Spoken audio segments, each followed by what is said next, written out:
오늘은 이제 지난 시간에 이어서 기술적 분석과 가치 분석에 대한 어떤 개념적인 이야기들을 이제 마무리 짓도록 하죠. 기술적 분석과 가치 분석들이 실제 시장에 적용되면서 검증 과정을 거쳤나 하는 점은 실제로 이제 미국 시장에서 사례를 볼 수가 있는데, 현재 우리 시장의 어떤 상황과도 같이 맞물려서 생각하면 과거 미국 시장의 어떤 100년을 전의 역사부터 한번 돌이켜보는 건 나름대로 의미가 있을 것 같습니다. 우리가 보통 이제 투기 열풍, 주식이라는 것 자체가 원래 투기죠, 그죠? 주식이라는 것에 대해서 정의한 어떤 경제학 이론 중에 재미있는 게 보통 승자의 저주 이론이라는 말이 있습니다. 이 승자의 저주 이론이 주식시장을 설명하기에 가장 적합한 말인데, 우리가 보는 어떤 경매를 할 때 그 물건의 가치를 보고 내가 그 물건을 손에 넣기 위해서 좀 더 비싼 값을 써넣는 것이 경매의 기본 원리입니다. 그렇다면 어떤 가치를 가진 유전이 있다고 가정을 하죠. 이 유전이 가치 매장량이 예를 들어서 한 10억 배럴이다 이렇게 생각을 했는데, 대부분의 사람들이 10억 배럴의 가치를 보고 많은 사람들이 이 유전의 채굴권을 따기 위해서 서로 써넣기 시작했습니다.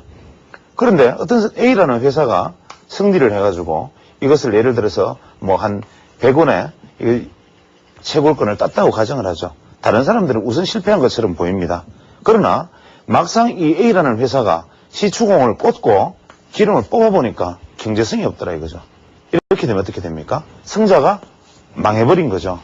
이게 주식시장의 핵심 이론입니다. 그래서 미래에 이것이 어떻게 될지 하는 것은 물론 석유와는 사례는 다르지만 아무도 알 수 없는 것을 과감하게 누가 어떻게 내 것으로 만드느냐. 다만 그것에 대한 결과가 잘 될지 안 될지는 아무도 모른다. 여기에서 이런 어떤 합리적인 경제 이론을 떠나서라도 과거의 역사를 한번 돌이켜보면 보통 1800년대 후반에 아주 전 세계적으로 투기 열풍이 불었습니다. 아니 유명하게 많이 알려진 사례들이 많죠. 튤립 종자의 어떤 열풍이라든지 투기 열풍. 예를 들어서 튤립 종자 좀 더 나은 색깔, 좀 더 화려한 색깔의 꽃을 피우는 튤립이 하나가 만들어지면 그 종자 하나가 집 10채값까지 올라가는 거죠. 누가 봐도 비정상적이고 잘못된 일임에도 불구하고 사람들은 거기다 대고 이 튤립 종자를 더 비싼 값에 사기 위해서 끊임없이 노력합니다. 그러면 모든 사람들이 집집마다 튤립 종자를 심기 시작해서 튤립 종자가 각 집 정원에 수십 개, 수백 개의 종자들이 막 자라고 있음에도 불구하고 그 종자들이 나올 때는 집 한 채 값을 능가하는 종자 가격이 되는 거죠. 여기서 좀 이성적이었던 사람은 이 부분에서 뭔가 냄새를 알았겠죠. 그거 떠나서 사우스 씨 컴퍼니라는 어떤 노예 송출회사라든지 어떤 이런 것들에 대한 어떤 무제한적인 투기 열풍 이런 것들이 불었고, 1900년대 초반에 대공황 직전에 아주 재미있는 일이 있습니다. 이런 어떤 유럽의 어떤 1800년대 후반만 하더라도 자본주의 체제가 정권 시장이라든지 이렇게 규격화되어 있지 않았는데, 미국의 사례를 보면 미국이 1926년에서 1928년 사이에 미국 시장이 보통 대폭등기, 소위 말하는 어떤 버블의 극점에 도달을 합니다. 그에 앞서서 어떤 일이 벌어졌느냐 하면 보통 이 앞에 주식시장이 약 1922년에서 1926년까지 상승한 폭보다 이 1928년 한 해에 오른 게 실제로 5배가 올랐다 그러는데, 이 앞에 어떤 일이 있었냐면 1927년 정도에 이 부동산 시장에 대폭락이 옵니다. 이 부동산 시장의 대폭락의 앞에는 또 무엇이 있느냐? 플로리다 주의 땅에 대한 부동산 투기가 아주 열풍을 불러일으킵니다. 이때 당시에 플로리다 주의 땅값이 부동산 가격이 미국 전 대륙을 3번을 사고도 남았다 할 정도로 이 플로리다의 부동산 투기 열풍이 분 이후에 이 거품이 인식되고 난 이후에 순식간에 부동산이 폭락하고, 그로부터 2년 3년 후에 주식시장이 대폭등을 시작합니다. 그래서 2년간에 걸친 거의 비정상적인 주식시장의 폭등 이후에 주식시장은 하락하고 연이어서 1930년대 대공황을 맞이하죠. 마치 어떤 나라의 어떤 시장의 모습을 마치 보고 있는 듯한 착각을 일으키기도 합니다. 이때 아주 재밌는 이야기들이 많이 나옵니다. 이때 어빙 피셔라는 예일대의 유명한 경제학 교수는 어빙 피셔는 이런 이야기를 합니다. 주가가 최고점에 도달했을 때 어빙 피셔는 뭐라고 얘기하느냐. 이제 주가는 더 이상 내려갈 수 없는 고원에 도달했다.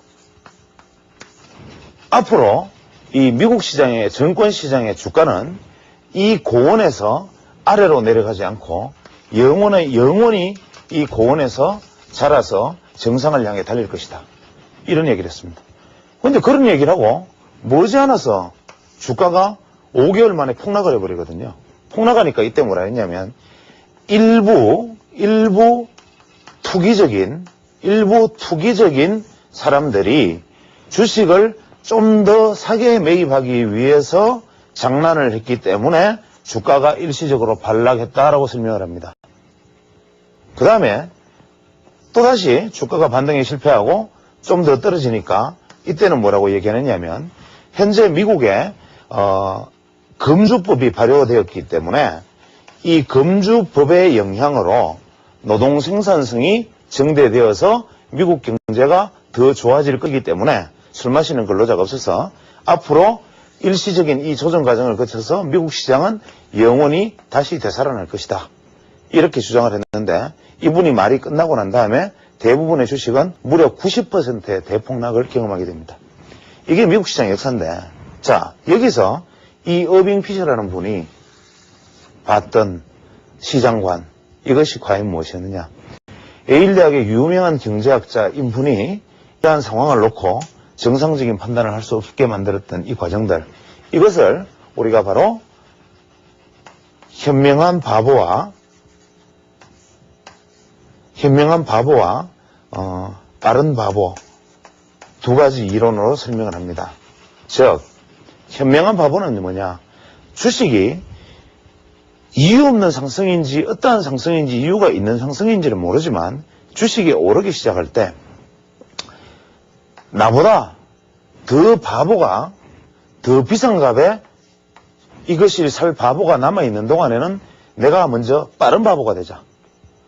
이 주식이 10센트가 가치가 있고 없고는 내가 생각할 필요가 없고 나보다 더 바보가 뒤에 있다고 생각되면 주가는 끊임없이 이 빠른 바보들에 의해서 주가는 오르게 되어 있고 이 빠른 바보들의 물량을 받아주는 느린 바보가 있는 동안에는 계속 올라간다. 그래서 이 빠른 바보를 현명한 바보라 그러고 이 뒤에 있는 바보를 느린 바보라 그럽니다. 이러한 현상들, 그래서 대부분 경제학자들이 이러한 상황을 두고 상당히 고민을 했죠. 왜 주식은 설명할 수 없는 이러한 현상들이 자꾸 생기는가? 이런 비이성적인 사례는 무지하게 많습니다. 1955년에 어떤 일이 있었냐면 GE에서 제너럴 일렉트릭, 유명한 회사죠. 지금도 뭐 미국에서 가장 큰 시가총액이 큰 회사지만 GE에서 다이아몬드 합성 기술을 개발을 했다 이겁니다. 이 공업용 다이아몬드를 물론 자연산 다이아몬드가 아니죠. 합성 기술을 개발했다는 발표가 딱 나고 24시간 만에 주가가 무려 전 세계에 유통되고 있는 다이아몬드 가격의 2배만큼 올랐습니다. 즉 GE가 인공 다이아몬드 제조 기술을 만들었다는 이유로 그 당시 전 세계 다이아몬드 시장의 거래 대금의 2배가 넘는 시가총액이 증가하는 현상, 이것을 가치 분석론자들은 무엇으로 설명하느냐? 이러한 현상들을 과연 어떻게 설명할 거냐는 거죠. 이거로 끝난 게 아닙니다. 우리나라처럼 미국도 보통 보면 10년, 15년 주기로 성장주와 가치주가 교대되는 이러한 흐름을 보이죠. 1960년대 미국에 아주 대단한 성장주 열풍이 붑니다. 이 성장주 열풍은 우리가 트로닉스 열풍이라고 합니다. 심지어는 오죽하면 트로닉스 열풍, 좀 더 넓게 이야기하면 오닉스 열풍이라고 부릅니다.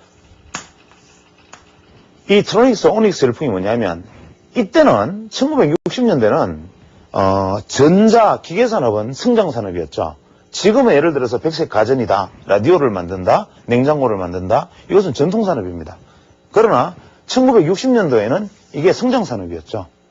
이 성장산업일 때 그 당시에 이 성장산업의 기계산업을 상징하는 이름, 이 트로닉스와 오닉스라는 회사의 이름만 붙어 있으면 슈퍼트로닉스, 선트로닉스, 그 다음에 뭐 덕트론스, 뭐 리덕트론스, 이러한 어떤 혹은 뭐 바이오소닉스, 뭐 이런 식의 뭐 이건 제가 뭐 정확한 이름은 아닙니다만은 이러한 트로닉스, 오닉스, 뭐 이러한 이름들이 붙으면 주가가 무조건 폭등하는 현상이 벌어집니다. 그래서 미국에는 심지어는 그때 운동화권, 구두권을 만드는 회사가 있었는데 이 구두권을 만드는 회사가 이름을 어떻게 붙였느냐 하면 메카트로닉 실리콘 벨트 뭐 이렇게 이름을 붙였습니다. 자, 구두권을 만드는데 메카트로니칼 실리콘이라는 이름이 붙었어요. 왜?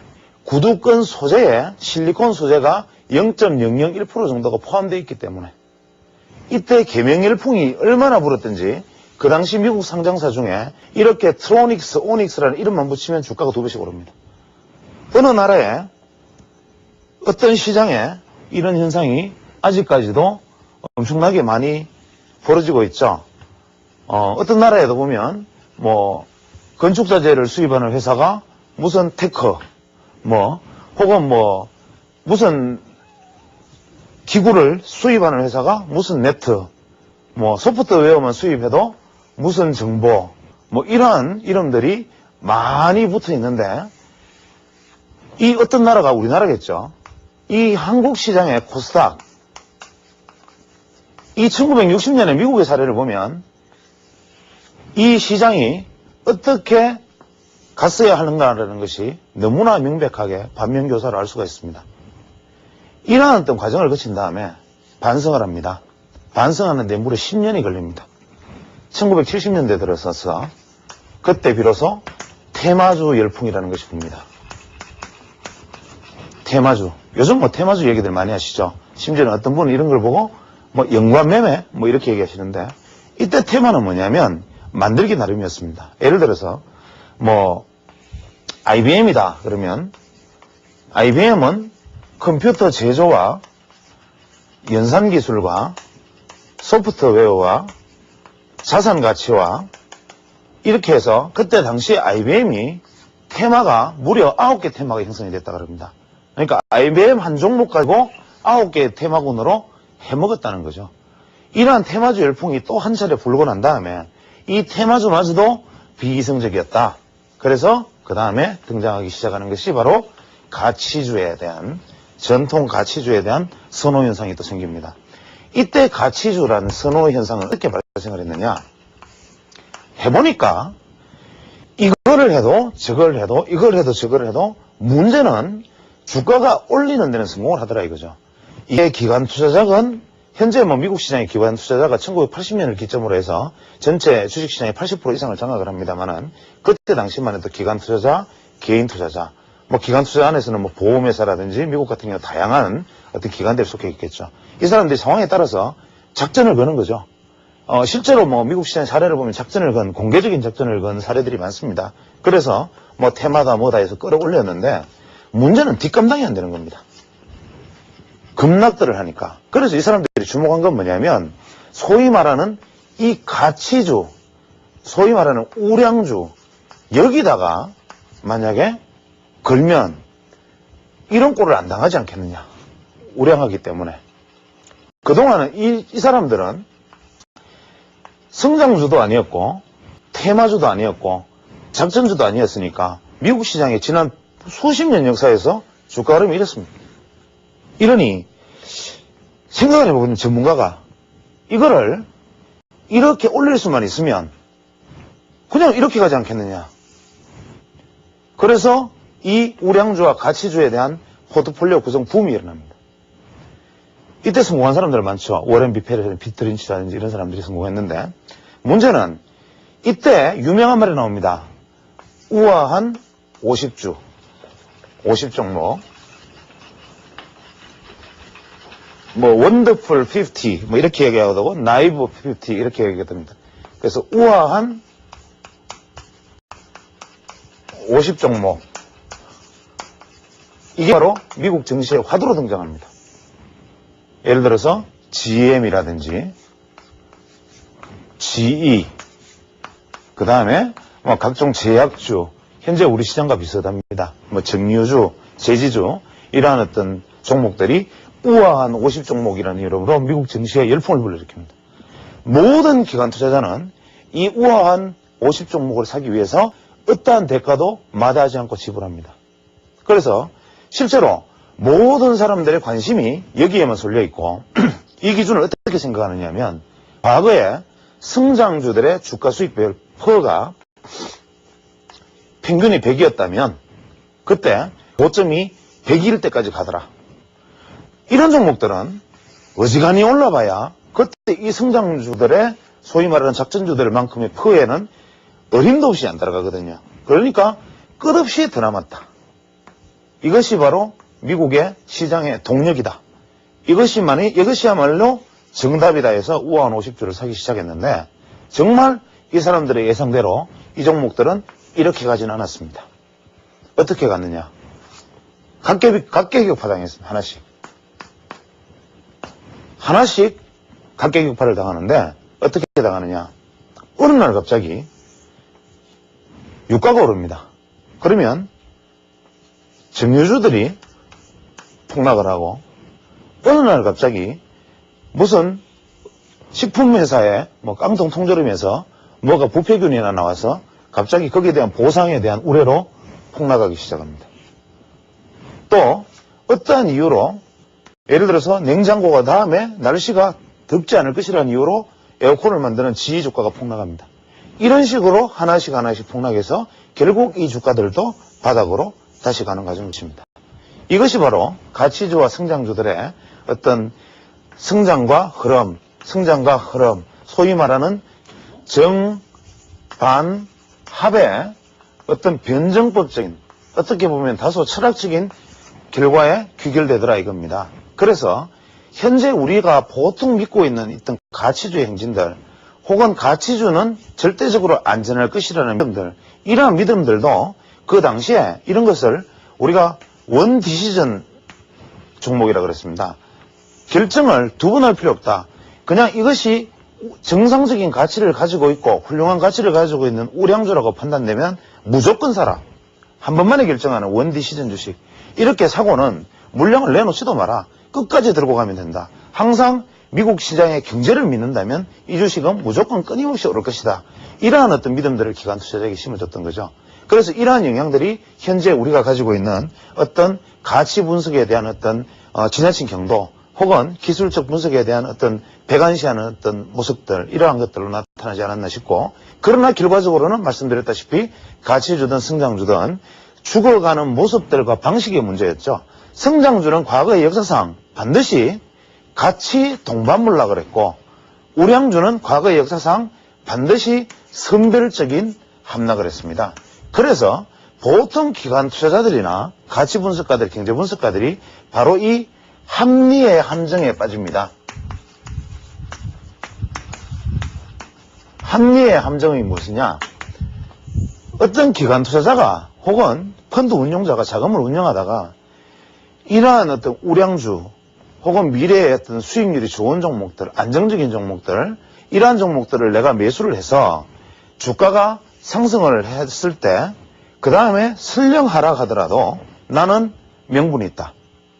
분명히 이 주식을 샀을 때는 이러이러한 이유가 있고 회사 재무구조가 이랬고 주가 수익 비율이 이랬고 이러한 것은 이랬기 때문에 내가 샀다. 명분이 있죠. 그러나 성장주를 따라 샀다가 이 모양을 당하면 능력이 없고 무능해서 월에서 쫓겨나는 거죠. 그래서 기관 투자자들은 기본적으로 이러한 어떤 합리의 함정에 빠져있기가 쉽습니다.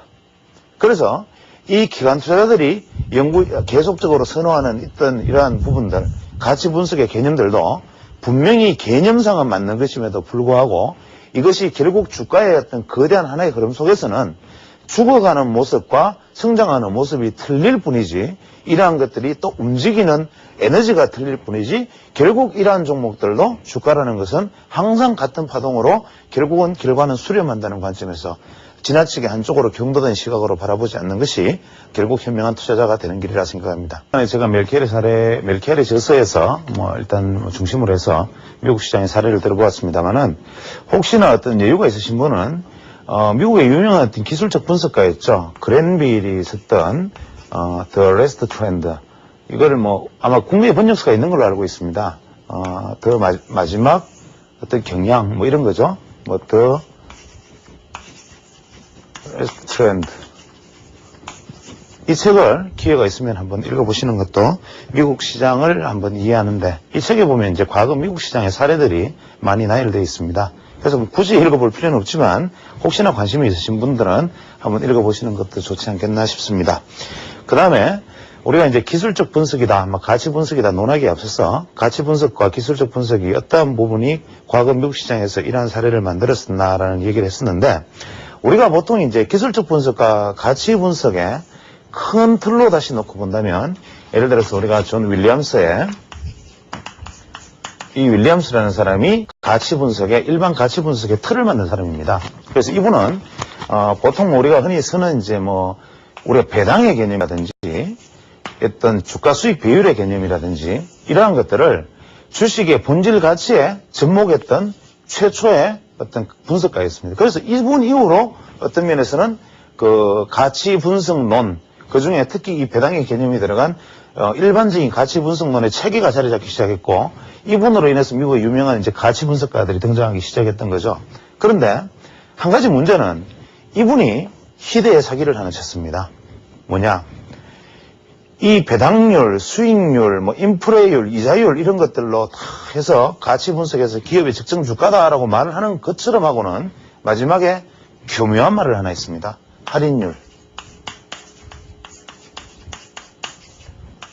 이야기는 뭐냐면 기업의 적정 주가는 이러한데 미래에는 예를 들어서 200원이 될 것 같은데 현재 적정 주가가 100원이다.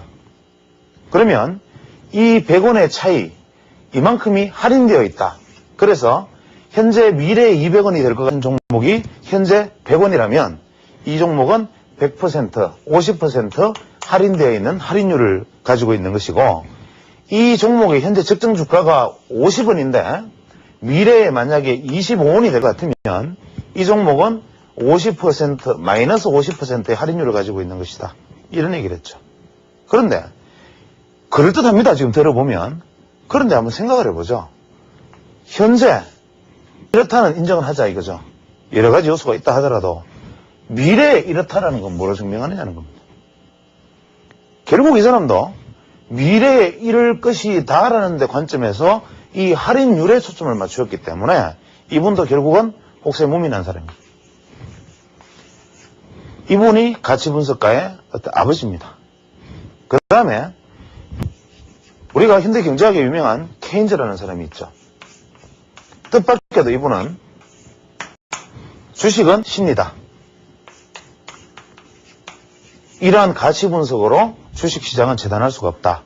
그래서 이분이 만들어낸 이야기가 뭐냐면 우리 아주 유명한 공중누각 이론입니다. 투자자들은 이 바탕이 허약하건 튼튼하건 기둥이 있건 없건 간에 끊임없이 공중에다 누각을 짓고 그 누각이 무게가 무너지면 많아지면 무너진다. 그래서 투자자들이 열광하고 환호하면 주식은 오르고 투자자들이 외면하면 주식은 떨어진다는 단순한 얘기를 했죠. 그래서 이분이 주변에서 돈을 끌어들여가지고 엄청난 수익을 냈습니다. 심리에 초점을 맞춰서 흥분하면 사고 침체하면 빠져나오고 그랬는데 이분이 나중에 10년 후에는 어떻게 됐느냐.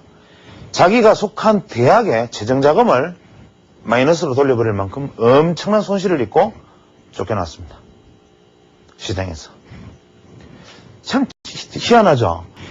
이런 가치 분석가들 이야기는 제가 분명히 엉터리라 그러고 기술적 분석가들을 마치 찬양하는 듯한 발언을 제가 지금 하고 있으면서 시장의 역사는 항상 아까 앞에서도 말씀드렸지만 가치 분석가들은 그래도 이렇게 손해를 보더라도 기술적 분석가들은 하나같이 멸망하더라는 겁니다. 제가 앞서 말씀드린 그랜빌 같은 분들도 10년의 인기를 누리다가 그 다음에 아주 몰락해 버렸습니다. 여기서 우리가 주목을 해야 됩니다. 가치 분석가들은 오를 때 늦게 따라갑니다. 떨어질 때 천천히 도망 나오고, 왜냐?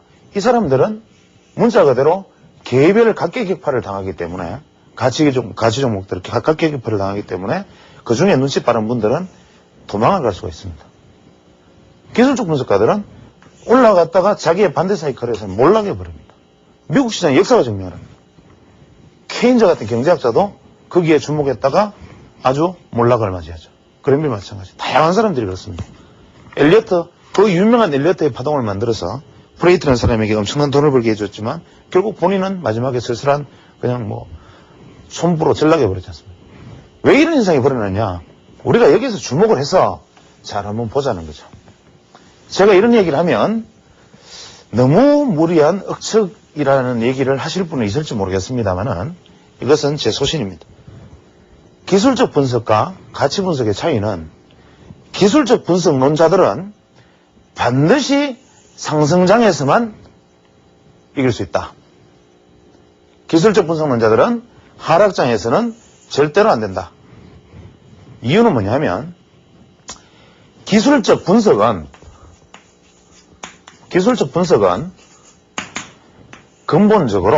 근본적으로 기술적 분석이라 하는 것은 강세장에서는 맞고 약세장에서는 틀리기 때문이다.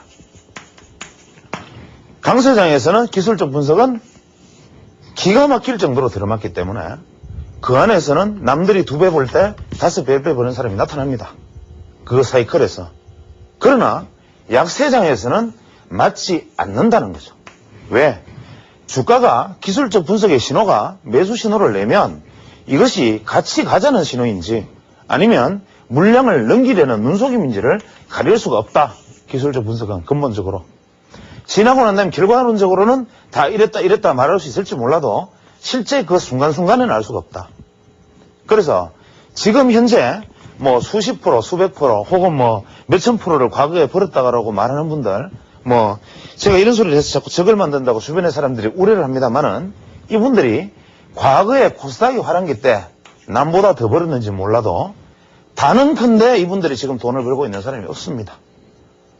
저를 포함한 모든 기술적 분석가들이 그럴듯하게 무슨 론, 무슨 이론, 무슨 기법 이렇게 말하는 것들은 그저 흥행을 하려는 쇼에 지나지 않는다.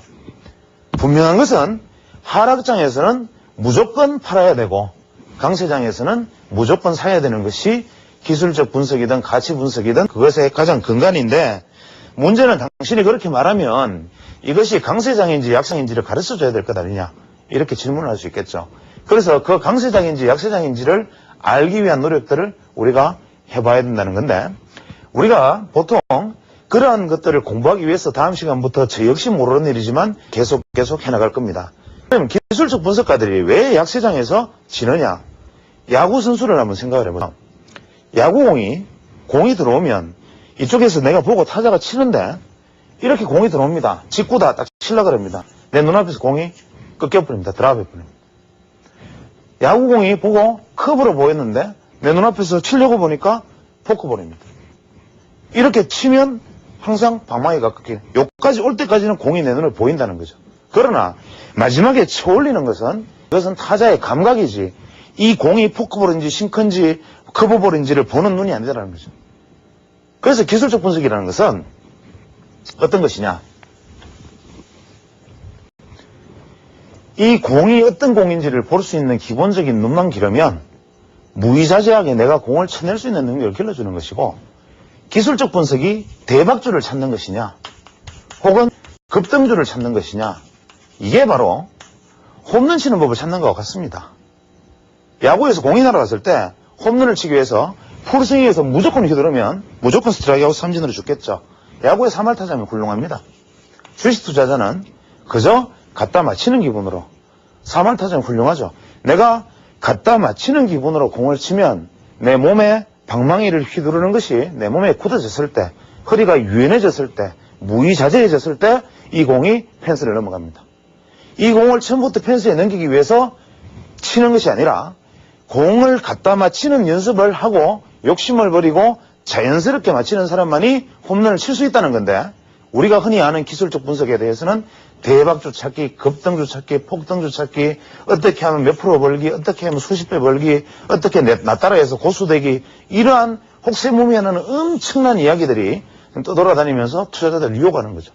이 모든 것들로부터 벌어야 되고 이 모든 것들로부터 떠날 줄 아는 눈을 길러야 먼저 주식 투자자가 내가 실패하지 않는 주식 투자자가 되는 겁니다. 우리가 주식 투자를 제가 보통 이런 사례를 들어서 많이 이야기합니다. 지난번에 제가 말씀드리기를 주식 투자는 가르칠 수는 있으되 전할 수 없는 것이다 라고 말을 했듯이 주식 투자를 할 때 내가 어떤 주식 투자를 하려고 들면 이걸 우리가 전쟁이라고 치면 이것을 쳐서 이기려고 들지 말고 이겨서 쳐라. 제 친구는 맨날 항상 하는 이야기가 왜 저렇게 구렁이 담 넘어가는 소리를 하느냐, 무슨 황당한 소리만 자꾸 하느냐라고 얘기하겠지만 제가 아마 이 시간에 제가 여기서 드리는 이 말씀이 앞으로 남은 이 시간에 여러분에게 해야 될 모든 강좌를 통틀어서 가장 중요한 얘기일 수 있습니다. 쳐서 이기려 들지 말고 이겨서 쳐라. 치는 방법은 아무도 가르쳐주지 않는다. 나 혼자서 공부해야 되고 세상에 고수 없고 시골에서를 포함한 어떤 고수도 내가 고수라고 이야기하거나 내가 가르쳐주는 방법으로 돈을 번다고 이야기하면 그 사람은 다 사기꾼이다. 이 눈만 가지고 내가 내 스스로 무의자재하게 마치려는 유연성만 길러냈을 때 주식시장에서 내가 승리하는 투자자가 될 수 있을 것입니다. 파동에 대해서 말씀을 드리겠습니다. 우리가 보통 주식시장을 이제 설명하는 방법은 지난 시간에 제가 말씀을 드렸죠. 패턴, 추세, 파동 여러 가지 얘기할 수 있는데 제가 말씀드리고자 하는 것은 이제 주식시장에서 주가와 시간, 가격 가치와 시간 가치를 동시에 설명할 수 있는데 주목하는 것들, 이러한 것들에 주목한 어떤 선각자들이 있나. 그 다음에 제가 제 나름대로 그냥 혼자서 자꾸 떠들어가는 이야기들에 가장 기본적인 모태는 어디에 있었나. 이러한 것들을 같이 한번 짚어보도록 하겠습니다. 그래서 오늘 말씀드리는 가장 큰 흐름은 일단 파동에 관련된 이야기들을 하고 각도에 관련된 이야기들을 시장에서 주목했던 분들을 먼저 대상으로 삼아보고 싶네요. 보통 우리가 시장에서 파동이라는 것을 주목했던 사람들은 파동이라는 이름을 쓰지는 않았다 하더라도 일본과 미국에 다양한 사람들이 있습니다. 일본에 보면 이 기자모리라는 분이 원래 그 파동을 구파동 이론을 일본에서 주장을 했고 그 다음에 유명한 사케다라는 분이 삼법형, 사케다의 5법이라 그래서 삼천삼봉 이런 어떤 5법형 어떤 패턴을 주장했는데 우리가 흔히 알기로는 이분은 봉 패턴의 분석가로 알고 있지만 사실 이 사케다라는 분이 얘기한 것은 이 파동론과 바로 관통하는 일맥이 닿는 것입니다. 특히 이 기자모리의 어떤 파동은 거의 엘리어트 파동을 거의 완전히 표절한 게 아닌가 하는 생각이 들 정도로 같은데 실제로 이분과의 어떤 시대적 연관관계는 전혀 없습니다. 그 다음에 두 번째 이제 유명한 분이 그 미국의 엘리어트 파동을 창시한 엘리어트라는 분이고 그 다음에 그 다우 이론을 만들어냈던 다우 이론의 어떤 창안자죠. 그 다음에 이러한 어떤 파동이라는 것은 주가를 움직이는데 웨이브가 파동이라는 것이 존재한다라고 말을 했지만 문제는 이 파동의 높낮이나 이 파동의 각도를 알지 못하니까 파동의 만약에 각을 알지 못하면 이 파동이 이렇게 진행이 되면 시간이 갈 거고 이 파동이 만약에 이렇게 진행되면 시간이 짧게 반복할 텐데 파동이 높이와 낮이라는 데는 이분들이 주목을 했지만 이것들이 얼마나 많은 시간을 필요로 할지 얼마나 많은 시간이 지나면 다음 파동이 도래할지 하는 데 대해서는 한 가지 아쉬움이 남습니다. 그런데 이러한 것들을 또 다른 눈으로 말씀하신 분들이 있었는데 그게 바로 기하학적 각도의 원리를 쓴 게인이란 분이죠. 이 게인이란 분은 목화, 선물, 금, 은 이러한 어떤 그 파생 거래를 하면서 90%가 넘는 경이적인 수익률을 기록했던 분입니다. 이분이 주목했던 것은 뭐냐면 기하학적 각도의 원리라는 책에서 주가의 시간당 가격 가치의 대비를 8개의 각으로 시장을 차트를 분리한 다음에 주가가 현재 이 각도를 따라서 움직이면 강세 국면, 그 다음에 이 각도를 따라서 가면은 각도가 약해졌고 45도선을 만약에 이탈한다면 약세 국면에 진입한다 해서 미리 차트에 각을 그어두고 이 각을 따라 맞춘 것으로 알고 있지만 실제로 이것은 잘못 알고 있는 것입니다. 그러나 이것은 차차 설명하기로 하고 일단 각도에 대한 얘기를 꺼냈고 그 다음에 또 한 구마자와 다케사부라는 분이 있는데 이 구마자와 다케사부라는 분이 또 각도에서 주목을 했던 사람입니다. 끝끝은 차트로 유명한 분이죠. 아마 이분의 책이 한국경제평론이라는 출판사에서 예전에 번역 출간이 된 걸로 알고 있는데 지금은 뭐 시중에 없는 걸로 알고 있습니다. 이분의 이야기는 뭐냐면 주가 차트를 이렇게 끝근선으로 표시를 하는데 이 끝근선에서 우리가 각도 보정 이론을 저는 뭐 이분의 말을 제가 의역해서 그렇게 받아들였습니다. 이분의 끝근선 차트의 각 원리는 이 각이 같게 그려져야 된다는 게 핵심입니다. 이 말은 뭐냐면 예전에 제가 말씀드렸다시피 주가가 뭐 만약에 이러한 어떤 흐름을 보이는 주식이 있다 하더라도 이 각도의 주추세의 각을 보정하려는 각도의 흐름은 꼭 나타나게 되어 있다라고 제가 말씀드린 어떠면은 그 이야기의 모태가 되었던 분이죠. 그래서 이 부분의 끝끝은 차트는 고점이 돌파되었을 때 첫 번째 눌림목이 매수 찬스다 뭐 이런 주장을 했던 분인데 이것은 나중에 제가 말씀드리기로 하고 그래서 지금 보면 크게 파동론을 설명하기 위해서 필요한 것은 뭐냐면 최소한 이 기자몰이 삭개다 그 다음에 엘리어트 다우 그 다음에 이분들은 파동에 그 다음에 시간가치에 주목한 혹은 각도에 주목한 분은 겐과 다케사부로 이분들이 이제 주식시장에서 어떤 승부자적 위치에 서 있었던 분들입니다. 그래서 이분들을 하나하나 짚어가면서 이제 말씀을 나누기로 하죠. 우리가 보통 파동이라고 얘기를 합니다. 파동이라고 말을 하면 뭐 다우 같은 분들은 뭐 어떻게 얘기하냐면 다우 이론에 보면 제일 큰 것은 우리가 보통 어떤 주 메이저 트렌드라고 얘기하죠. 주 추세라는 것이 시장에는 반드시 존재한다.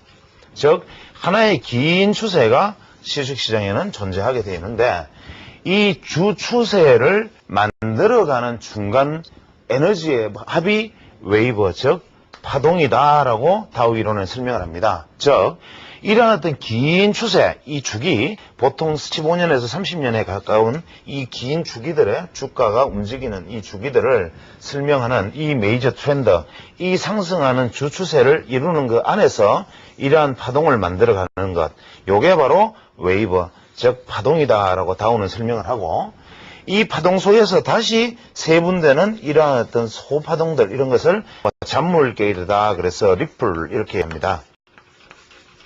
그래서 다우라는 분은 여기서 보통 우리가 메이저 트렌드, 웨이브, 리플 이렇게 얘기를 하지만 실제로 이분 이야기는 뭐냐면 상승과 하락이 크게 교대되는 경제 흐름 속에서 파동이 존재하고 그 파동을 구성하는 잔물결이 다시 들어있다 이런 얘기를 했고 두 번째 엘리어트 기자몰이라는 분은 어떻게 얘기를 했느냐면 일본 사람 기자몰이는 제가 꼭 여기서 표절한 것 같은 느낌이 듭니다. 1, 2, 3, 4, 5, 6, 7, 8, 9 이렇게 9개의 파동이 주식시장에는 존재한다고 얘기합니다. 이 그림을 잘 보면 실제로 상승한 국면은 하나, 둘, 셋, 4개의 국면이고 중간에 미약한 반동파동이 있었죠. 그래서 이분의 이야기로는 뭐냐면 파동이 첫 번째 가는 거를 유년기, 두 번째를 소년기, 꺾여서 반동하는 것을 청년기, 다음 추세를 장년기, 제일 마지막 추세를 노년기 이렇게 인간의 나이가 먹어가면서 들어가는 세대를 비유를 해서 9개의 파동으로 설명을 했습니다. 이 기자몰이는. 이 부분이 보면은 단순하게 이렇게 그려진 것지만 하락파동 역시 하나, 둘, 셋, 넷, 다섯, 여섯, 일곱, 여덟, 아홉 이렇게 설명을 하는데 현재 이 그림을 눈여겨서 잘 한번 보시기 바랍니다.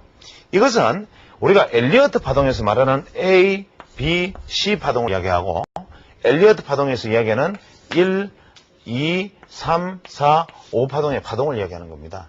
이것이 우라카미 구니오라는 분이 말한 경기 수축과 쇠퇴의 사이클로 보면 실제로 경기가 추진기, 그 다음에 반동기, 그 다음에 왕성기, 다시 반동기, 거조기, 쇠퇴기, 반동기, 침체기에 이른다는 경기 수축 확장 이론의 파동과도 또 일치합니다. 그래서 우리가 보통 파동을 이야기한 분들은 뭐 많습니다. 경제에서 파동을 얘기한 분들은 뭐 키친 사이클, 뭐 쿠슨 F 사이클, 콘트라트 F 사이클, 뭐 이런 우라카미 구니오의 경기 수축 팽창 사이클 할 것 없이 경제학에서 모든 경제 이론은 사이클을 따라가고 이 사이클은 웨이브의 모양을 띈다라는 것은 모든 경제학자나 정권학자나 다 일치하는 부분입니다. 그러나 주식시장에서 이것을 시장 분석에 대입해서 주목을 한 사람은 그리 많지 않았다.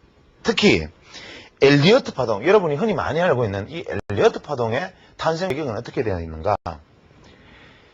1937년에서 9년 사이에 엘리어트가 책을 냅니다. 어떤 책을 내냐?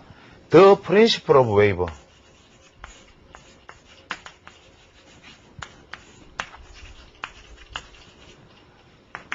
파동의 원리라는 책을 출간을 합니다. 이분이 이 출간하게 된 과정은 뭐냐면 원래 1920년대에 엘리어트라는 사람은 시카고 철도회사의 보선원이었습니다. 보선원. 즉 철도에 침목을 깔고 철도 레일을 기차가 올 때마다 바꿔주는 이러한 역할을 하고 있는 분인데 이분이 무려 자기 나이가 50이 넘어서 공부를 한번 해볼까 생각을 합니다. 왜냐하면 자기가 고등학교 다닐 때 수학을 참 잘했는데 고등학교를 졸업한 분이죠. 수학을 잘했는데 지금 현재 철도 침목만 하고 이대로 끝나면 자기가 현재 수해관에서 가지고 있던 재질을 그냥 스키는 게 아닌가라는 생각을 합니다. 그래서 뒤늦은 나이에 부기 공부에 뛰어듭니다. 그래서 이분이 무려 50이 다 된 나이에 부기를 공부해서 철도 보선원에서 그 철도역의 회계사, 즉 요즘으로는 뭐 그날의 어떤 뭐 입출금의 잔고를 마치는 일, 뭐 이런 회계원으로 입시를 하게 됩니다. 어떤 면에서 이 자체만 해도 참 놀라운 일이죠. 사람이 평생 자기가 해오던 일을 갑자기 공부를 해가지고 회계원으로 변신했다. 그래서 회계원으로 변신을 하면서 그 과정에서 이제 수리, 기하학, 도형 뭐 여러 가지를 공부하다 보니까 이게 항상 재미있거든요. 그래서 여기에 대해서 상당히 관심을 가지고 수학 공부를 이제 좀 더 깊이 해나가는 과정에 그 당시 미국 시장의 배경이 어땠느냐 하면 1929년까지 주식시장이 대폭발을 한 다음에 1931년까지 다시 폭락 국면을 맞이하고 그 이후에 2, 3년간 급등락을 맞이하는 장세로 미국 시장이 움직이고 있습니다. 신문기사를 보니까 주변에 뭐 그저 한 100불 들고 1000불 벌었다는 사람, 1000불 들고 10,000불 벌었다는 사람, 10,000불 들고 10만 불 벌었다는 사람이 주변에 횡행하다가 어느 날 갑자기 옆에서 갑자기 깡통 쳤다, 뭐 어떻게 됐다, 잘못됐다, 집을 팔았다는 소리가 막 들리거든요. 야, 이게 주식이 뭔가? 그때부터 주식 공부를 합니다. 그래서 그 공부라는 것이 저 같은 사람들이 젊을 때 공부를 하는 것이다. 그게 아니고 누구나 이렇게 착안을 해서 공부를 하는 거죠. 그래서 엘리어트가 공부를 하면서 지난 미국 시장의 역사, 100년간의 주식시장의 역사를 가지고 이 안에서 어떤 규칙성을 찾아보고자 하는 노력을 합니다. 그래서 이분이 약 3년에서 5년에 걸쳐서 주식시장의 과거 역사를 되짚어서 일정한 패턴의 법칙을 찾아낸 다음에 무릎을 칩니다. 시장의 비밀은 여기에 있다. 자기는 앞으로 주식시장을 앞으로 완전히 이해할 수 있고 예측할 수 있다. 확신을 갖습니다. 그래서 이분이 월가에 유명한 The Monthly Finance라는 잡지를 운영하는 콜린스라는 사람에게 편지를 씁니다. 이 콜린스라는 분이 그 당시 미국 월가에서 상당히 유명했던 잡지 편집장이었고 주식 투자 자문사를 운영하는 분이었어요. 이분한테 편지를 써서 뭐라고 쓰느냐면 내가 새로운 기법을 하나 개발했는데 이 기법은 세상 어디를 가도 알 수 없는 나만의 기법이다. 이 기법은 과거 주식시장을 다 설명할 수 있고 앞으로 미래를 예측할 수 있다. 그래서 당신이 내게 관심을 갖는다면 내가 당신에게 이것을 설명하러 갈 테니까 호텔 숙박비와 체재비를 당신이 부담해 준다면 내가 가겠다. 이랬는데 당연히 이분은 이 엘리어트의 편지를 쓰레기통으로 던져버립니다. 지금 현재도 입장을 바꿔놓고 생각하면 그렇겠죠. 정권 전문가에게 뭐 직업을 비하하는 것이 아니라 철도에 종사하시는 분이 주식시장에 대해서 나는 비법을 발견했다. 쓰레기통에 들어갑니다. 그런데 여기에 굴하지 않고 엘리어트는 다음에 6개월 후에 이분에게 전보를 보냅니다. 그동안 하락하던 주가가 앞으로 1개월 이내에 큰 폭의 반등을 할 것이다. 콜린스는 이번에 이 전보도 여전히 구겨서 웨스트박스로 갑니다. 그런데 한 달 후에 엘리어트가 예정했던 날짜에서 정확히 반나절에 오차서 주식시장이 다시 급등을 하기 시작하죠. 콜린스가 갑자기 긴장을 하기 시작합니다. 그런데 이때 콜린스의 잡지는 어떻게 실렸냐면 주식시장의 본격적인 반등이 시작되었다라는 기사가 나오고 있는데 엘리어트가 다시 세 번째 전보를 보냅니다. 이번에 반등은 기술적 반등에 지나지 않고 기고 위에 다시 대폭락을 맞이할 것이다. 설마 하는데 콜린스가 그 전보를 받아들고 그 날짜가 되기를 손꼽아 기다리고 보니까 역시 주식시장은 대폭락을 합니다. 콜린스가 허겁지겁 엘리어트에게 다시 전보를 보냅니다. 당신이 공부한 것을 내가 배우고 싶으니까 당신 좀 만납시다. 그러는 사이에 엘리어트가 그 전보를 받고 잠시 우물쭈물하다가 마지막 전보를 보냅니다. 지금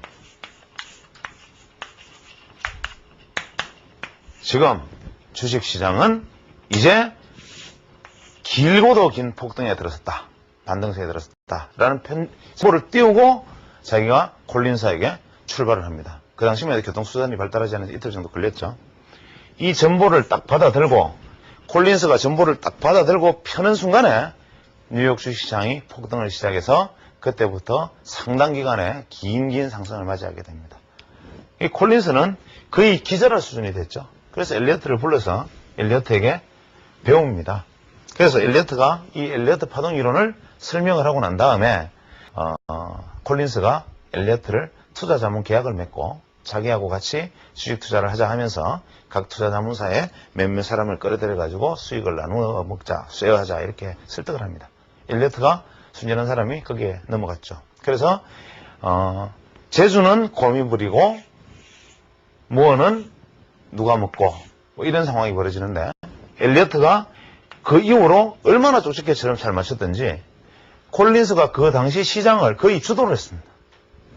그런데 엘리어트가 시간이 좀 지나니까 자기한테 남는 것도 별로 없고 또 이미 나이가 60이 넘어갔는데 이제 더 이상 기대할 것도 없고 그래서 엘리어트가 자기가 지금 남겨져 있는 이 이론들을 세상에 소개하고 싶다. 책을 쓰려 하니까 콜린스가 반대합니다.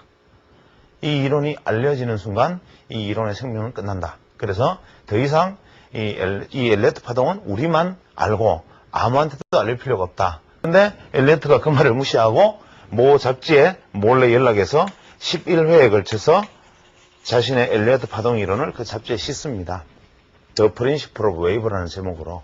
그러나 누가 이걸 사보겠습니까? 엘리어트라는 이름은 콜린 밑에 감춰져 있었고 아무한테도 알려져 있지 않고 엘리어트라는 사람을 아무도 모르는 상황에서 그래서 이것은 당연히 11회의 연재 끝에 그저 재밌는 이야기, 요즘 같으면 뭐 주역이나 점쟁이 혹은 점성주승사가 나와서 주식시장에 관한 연재를 한번 하고 들어가는 정도로 받아들여집니다. 그리고 이 책은 묻혀집니다. 그리고는 엘리어트 역시 쓸쓸하게 주식시장에서 은퇴를 해서 자기 고향으로 돌아옵니다. 돌아와서 자기 나이 64세 때 고향으로 돌아오는데 콜린스가 엘리어트가 은퇴를 할 때 책을 한 권 선물을 합니다. 그동안 고생했습니다.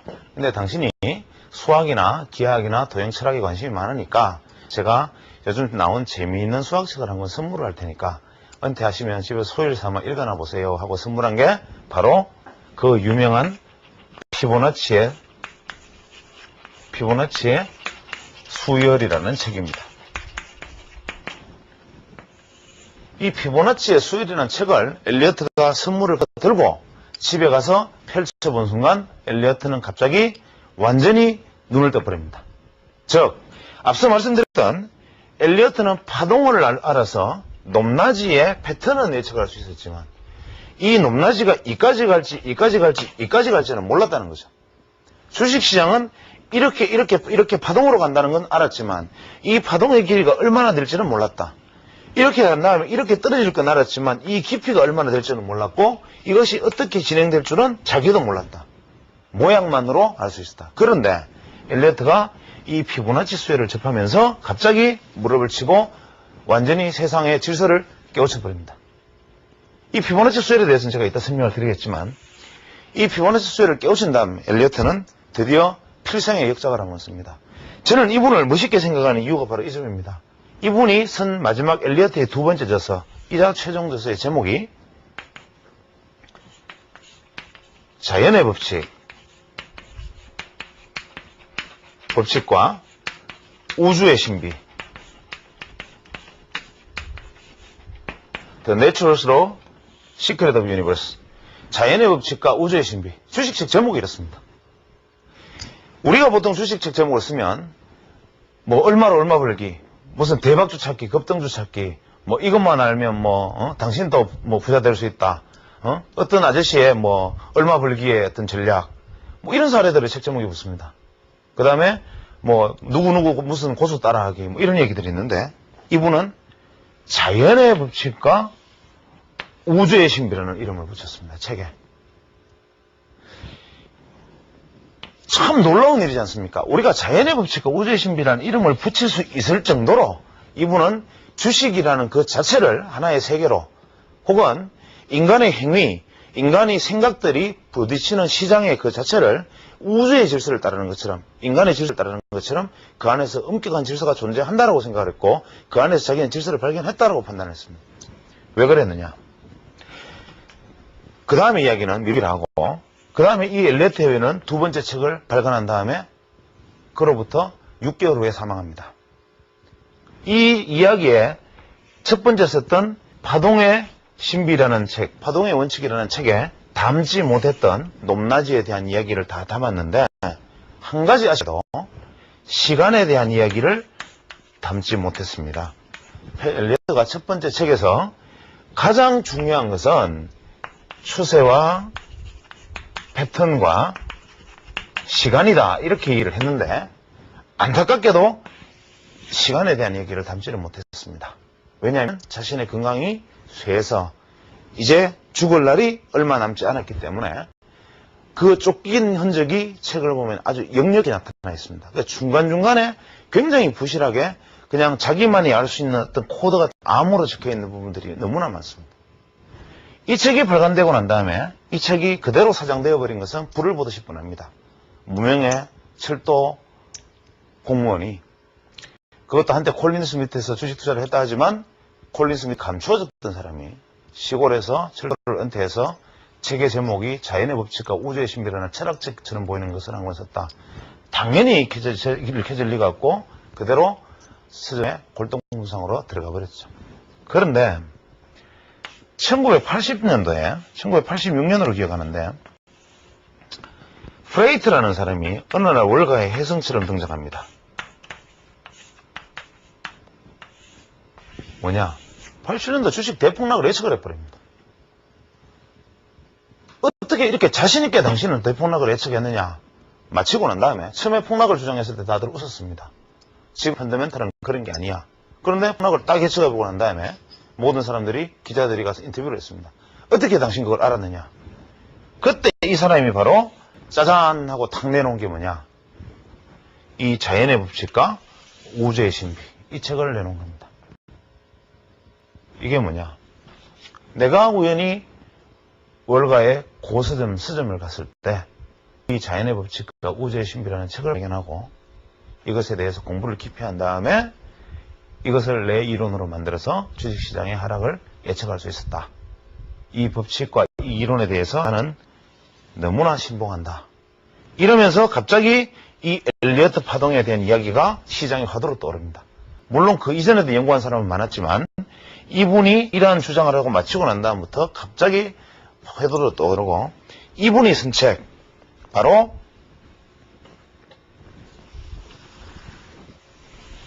이 프레이트가 쓴